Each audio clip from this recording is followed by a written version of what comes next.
네, 안녕하십니까. 토요일 아침 대구 MBC 뉴스투데이입니다. 설 연휴 나흘째이자 주말인 오늘 대구와 경북 지역은 대체로 흐리다가 낮부터는 비가 내리겠습니다. 오늘 아침 최저 기온은 대구 5.7도를 비롯해 구미가 5.9도, 안동이 2.6도, 포항 4.7도로 어제보다 높았습니다. 낮 최고 기온은 대구 10도를 비롯해 7도에서 11도의 분포로 어제보다 조금 낮겠습니다. 오늘 비는 낮부터 시작해 내일까지 내리겠고 대구와 경북 내륙 지역은 10에서 30mm, 경북 동해안 지역은 5에서 10mm가 예상됩니다. 대구 기상대는 비가 그치는 내일부터 찬 공기가 유입되고 바람도 강하게 불어서 체감기온은 크게 내려가겠다며 건강과 시설물 관리에 유의해 줄 것을 당부했습니다. 대구의 이한구 국회의원이 총선 불출마를 선언하면서 그 파장이 지역 정가의 관심사로 떠오르고 있습니다. 여기에다 완전 국민 경선제도 활발하게 논의되고 있어 이 내년 총선에서 물갈이 폭이 클 것이란 전망까지 나오고 있습니다. 윤태호 기자 취재했습니다. 완전 국민 경선제, 즉 오픈 프라이머리는 기존의 하향식 공천 방식이 아니라 유권자가 후보를 정하는 것입니다. 여야 당대표가 동시에 힘을 보태고 있어 거론 중인 선거제도 개혁 가운데 실현 가능성이 가장 높은 것으로 분석됩니다. 오픈 프라이머리를 하는 것은 여야 간의 합의가 있어야 되고 또 당 의총이라든지 전국위원회에서 통과되겠지만 당 대표님의 의지가 워낙 강하시기 때문에 저희들은 그쪽으로 가는 것을 믿고 있고 또 그쪽을 추진하고 있습니다.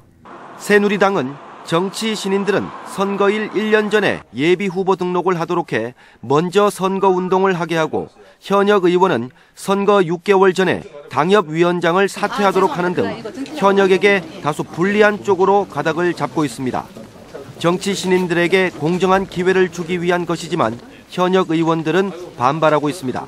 우리나라의 정착되기에는 여러 가지 문제점이 있기 때문에 제도적 보완을 많이 해야 된다고 생각합니다. 여론조사 플러스 또 당원 투표 이런 것을 어떻게 결정될는지. 또 이한구 의원이 총선 불출마를 선언했고 김부겸 전 의원 등 막강한 야권 인사가 포진해 내년 총선의 물갈이 폭이 생각보다 클 것이라는 전망도 나오고 있습니다. 이한구 의원이 내년 총선 불출마 선언을 했기 때문에 그런 분위기를 함께 가면서 새로운 인물에 대한 요구가 당 차원에서뿐만이 아니라 지역의 유권자 차원에서도 나타나지 않을까. 대구는 지역구 전체 의원 12명 가운데 절반이 넘는 7명이 초선이어서 정치력을 높이기 위해 현역이 당선돼야 한다는 여론도 있습니다. 내년 총선 결과가 어떻게 나올지 벌써부터 큰 관심사로 떠오르고 있습니다. MBC 뉴스 윤태호입니다. 대구의 경우 사망자 가족 10명 중 8명 정도가 화장을 선택하고 있습니다. 장례 문화는 매장에서 화장으로 그 추세가 바뀌고 있지만 관련 시설은 혐오 시설이라는 이유로 15년 전 수준에 머물러 있습니다. 윤영균 기자가 취재했습니다. 대구에 단 한 곳 있는 화장장. 지난해는 하루 평균 35구의 시신을 화장했지만 올해는 37구를 넘어섰습니다. 예약이 넘쳐 다른 지역 화장장을 이용해야 하는 경우가 지난달에 9일, 이달 들어서도 벌써 나흘이나 됩니다. 지난 2005년 처음 50%를 넘긴 대구의 화장률은 10여 년 만에 80%에 육박하면서 전국 평균 화장률보다 높은 수준을 보이고 있습니다. 시설 확충도 어렵고 대구 화장장을 이용하는 사람의 5분의 1 이상이 경북 도민인 만큼 대구 인근에 공동 화장장을 짓자는 논의도 몇 차례 진행됐지만 번번이 무산됐습니다. 지금도 우리 여러 가지 협의를 해봤습니다만은 이웃 시군에서는 반응이 별로 없습니다. 왜? 지역 주민들이 반대하니까. 그래서 아직까지 못하고 있습니다. 납골당이라고 알려진 봉안당 역시 부족하긴 마찬가지입니다.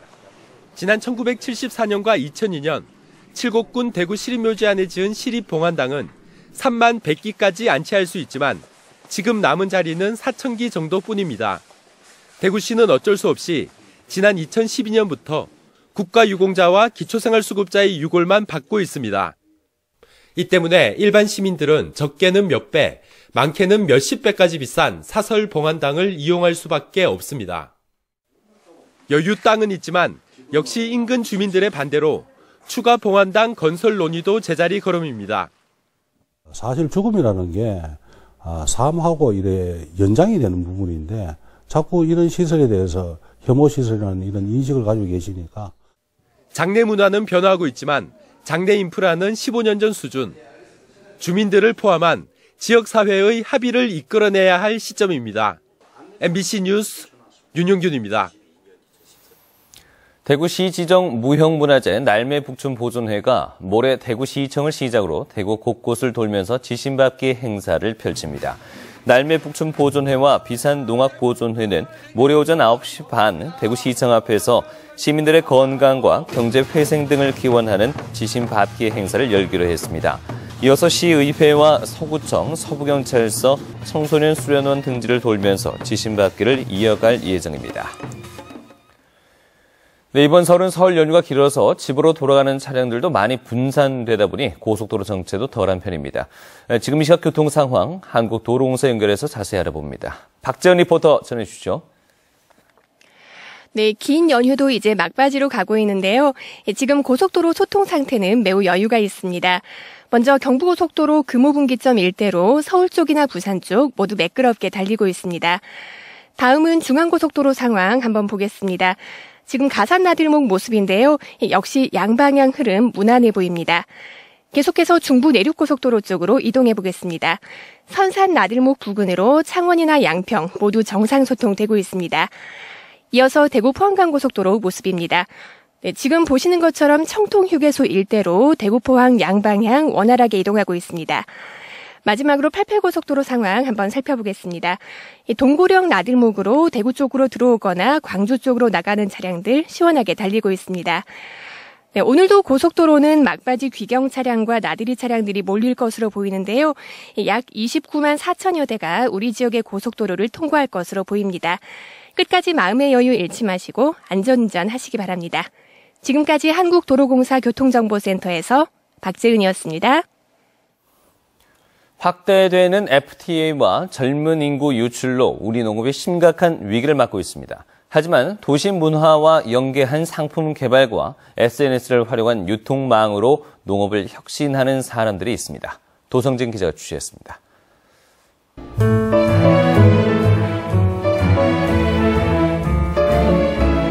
대구 달성군에 있는 이 허브 농장은 10여 년 전 귀농한 아버지와 그 뒤를 따른 어머니, 공무원을 그만두고 뛰어든 딸, 이렇게 가족들이 서로의 노하우와 젊은 아이디어를 결합해 빛을 발하고 있습니다. 50여 가지 다양한 허브를 생산, 판매하는 데다 체험 농장도 수익의 큰 축을 이루어 도시농업의 성공 사례로 평가받고 있습니다.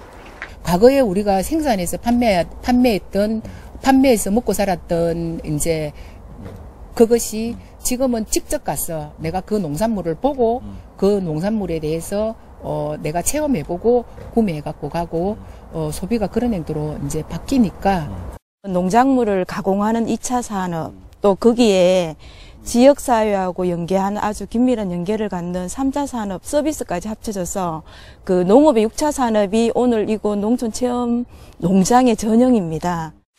지난해 5월 우박 탓에 경북에서만 1,800여 헥타르의 농경지가 손해를 봤습니다. 상품성이 없어진 과일에 막막한 판로. 하지만 젊은 일꾼들이 보조개 사과란 이름으로 아이디어를 입혀 SNS에서 불티나게 팔려나갔습니다. 자동차 부품회사를 그만둔 뒤 과일 유통에 뛰어든 이현준 사장과 SNS 마케팅을 하던 주효준 대표가 힘을 합쳐 작은 혁명을 이룬 겁니다. 그 아이디어를 현실로 옮기는데 많은 뭐 그런 이제 리스크나 자본이 든 것도 아니었고요. 저희가 하는 거에서 조금만 얹었을 뿐이었으니까 어떻게 보면 그 아이디어를 실현시킬 수 있는 어떤 환경이 됐기 때문에 좀 더 쉽게 할 수 있었던 것 같습니다. 한 단계로 줄어든 유통 과정에 젊은 층을 겨냥한 스토리텔링으로 거래 농가는 1년 만에 100개를 넘어섰습니다. 저희 같은 경우에는 거기 살 수 있는 게 굉장히 많다. 단지 이제 지금은 가해를 하고 있지만은 다양하게 이제 또 관점으로 본다면 이야기도 엮어낼 것도 많고 거기에 있는 분들하고 관계도 맺고 하면은 저희 같은 경우 오히려 저는 거기가 건강이라고 생각을 하고.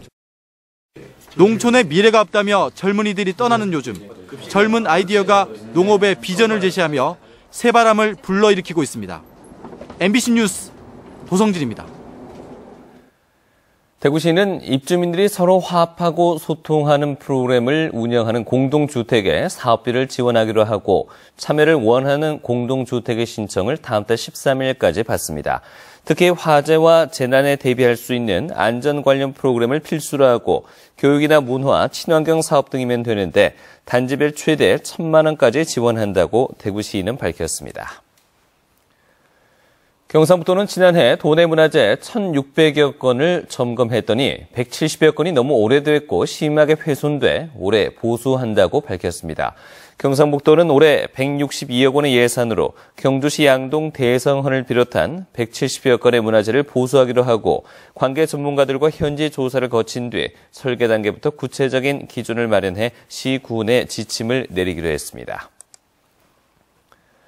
근로자의 임금을 체불하면 사업주가 체불액만큼 부가금을 지급하는 근로기준법 개정안이 국무회의를 통과했습니다.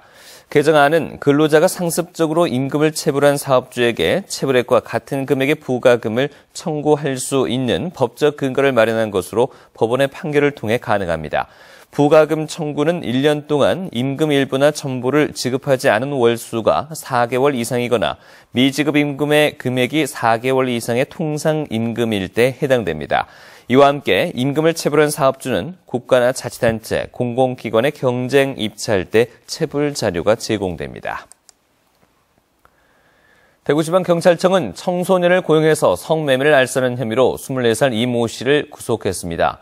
이 씨는 지난해 8월부터 휴대전화 채팅 어플로 17살 박모 양 등 청소년 2명을 고용한 뒤 대구시 일원의 원룸 4개를 빌려서 성매매를 알선한 혐의를 받고 있습니다. 경찰은 청소년 성매매와 기업형 성매매 등 신변종업소와 더불어 스마트폰 어플을 이용한 성매매도 강력히 단속할 방침입니다. 대구지방법원은 창업과 영업을 쉽게 할 수 있을 것처럼 속여 수억 원을 가로챈 혐의로 기소된 47살 박 모 씨에게 징역 1년 6개월의 집행유예 2년을 그리고 44살 박 모 씨에게는 징역 1년의 집행유예 2년을 선고했습니다. 이들은 대구시 수원구의 한 상가 재임대 사업을 하면서 카페 운영 독점권을 보장해 2년만 운영하면 투자금 전액을 건진다고 하거나 초보자들에게 식당 매장을 프랜차이즈처럼 쉽게 운영할 수 있도록 돕겠다고 속여 7억 3천만 원을 가로챈 혐의로 기소됐습니다. 대구 중부경찰서는 관광버스나 어린이집 차량 등을 구조 변경해 수천만 원의 부당이익을 얻은 혐의로 무등록 차량 구조장치 변경업자 등 6명을 불구속 입건했습니다. 이들은 관광버스와 어린이집 차량 90여 대를 무등록으로 구조 변경한 뒤 1급 정비공장업주 42살 이모 씨 등에게 건당 3만 원의 수수료를 지급하고 구조장치 변경 완료 증명서를 발급받아 모두 2,800여만 원의 부당이익을 챙긴 혐의를 받고 있습니다.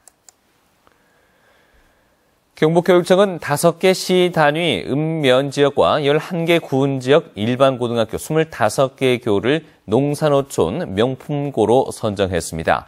이번 명품고 선정은 농산어촌의 교육 여건을 개선하고 도농 간 학력 격차를 해소하기 위한 것으로 학교마다 2천만 원에서 3,500만 원까지 총 7억 원을 지원합니다.